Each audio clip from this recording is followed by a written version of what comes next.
Bonjour et bienvenue dans cette vidéo qui vous expliquera la première règle de base pour faire de l'énergétique en toute sécurité ou surtout comment faire pour s'entourer de belles énergies.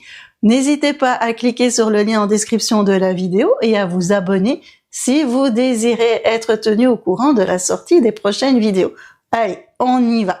Dans une vidéo précédente, je vous expliquais que nous étions entourés par des énergies bénéfiques, par des énergies qui n'ont aucun impact sur nous et par des énergies néfastes. C'est ça qui est important. Ces énergies néfastes sont nuisibles pour nous car elles peuvent provoquer de la fatigue, elles peuvent provoquer un mal-être et diminuer notre taux vibratoire. Pour rappel, lorsque notre taux vibratoire est faible, nous pouvons ressentir de la fatigue, un mal-être et même des angoisses. Et surtout, on peut apporter à nous, on peut attirer à nous, des événements qui ne sont pas très positifs pour nous. Et plus on a des énergies nuisibles sur nous, plus notre taux vibratoire va diminuer et moins on aura l'énergie nécessaire pour faire face aux aléas de la vie. Donc, l'idée, c'est d'avoir le moins d'énergie néfaste autour de nous, d'être le moins souvent en contact avec ces énergies néfastes ou de ne pas avoir d'énergie néfaste collée à nous.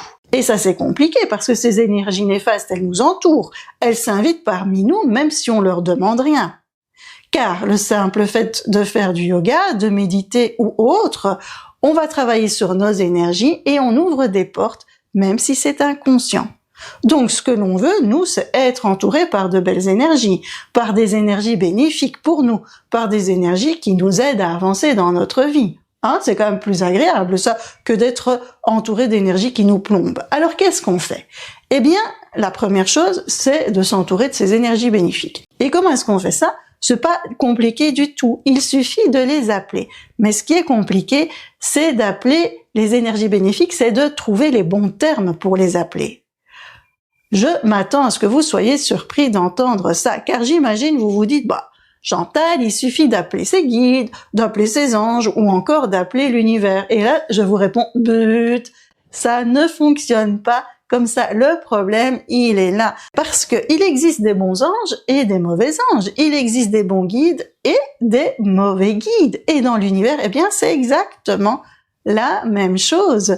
L'univers contient des énergies bénéfiques et des énergies néfastes, nuisibles pour nous. Quand vous dites « je demande à l'univers de m'aider », qui va vous aider? Rien que les énergies bénéfiques? Non, il y a des chances que les énergies néfastes viennent vous aider. Et comme elles sont néfastes, comment est-ce qu'elles vont vous aider? Elles vont pas vraiment vous aider pour vous aider à avancer. Le résultat, il va pas être génial, d'accord? C'est pour ça que parfois quand on fait des demandes, il y a rien qui se passe. Alors, comment est-ce qu'on fait pour appeler des énergies bénéfiques? J'avoue que j'y ai travaillé pendant longtemps en faisant des essais-erreurs. Puis grâce à la radiesthésie, j'ai petit à petit ouvert mes canaux de perception et j'ai pu être en connexion avec mes bons guides. Et avec eux, on a établi une convention. Pour être entouré par des énergies bénéfiques, j'appelle le cercle de lumière des guides qui m'accompagnent et j'appelle le cercle de lumière des guérisseurs. Qu'est-ce que c'est que ça, les cercles de lumière? Eh bien, les cercles de lumière, ils regroupent des énergies qui travaillent avec la lumière et qui ont envie de nous aider à avancer. Ça, c'est important. Ils sont vraiment là pour nous. Alors, on a le cercle de lumière des guides qui nous accompagnent. Qu'est-ce qu'ils vont faire, ces guides? Ils vont nous envoyer les messages dont nous avons besoin. Ils vont mettre sur notre chemin ce dont nous avons besoin pour avancer sur ce chemin. Le cercle de lumière des guérisseurs, lui, il va travailler sur nos énergies, sur notre âme, afin d'être bien centré, afin d'avoir un taux vibratoire élevé. C'est intéressant de les avoir autour de soi, n'est-ce pas? Et comment est-ce qu'on fait pour les appeler? C'est très simple. Il suffit de dire mentalement ou à voix haute, j'appelle le cercle de lumière des guides qui m'accompagnent et j'appelle le cercle de lumière des guérisseurs. Vous voyez? Et dès que vous aurez prononcé ces phrases, en quelques secondes, pouf, vous serez bien entouré. Alors vous allez me demander, quand est-ce qu'il faut les appeler, Chantal?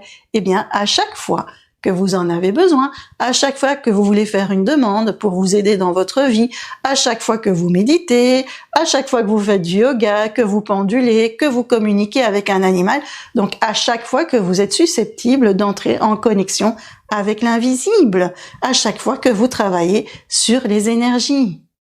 Voilà, tout simplement. Vous allez voir, plus vous les appellerez, plus vous ferez entrer dans votre vie des événements bénéfiques.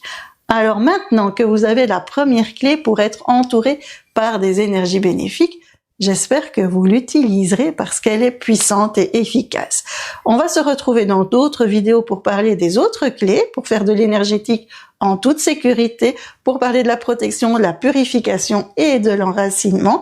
Et si cette vidéo vous a plu, n'hésitez pas à cliquer sur le lien en description de la vidéo et à vous abonner si vous désirez être tenu au courant de la sortie des prochaines vidéos. Et en attendant de se retrouver, moi je vous dis à bientôt!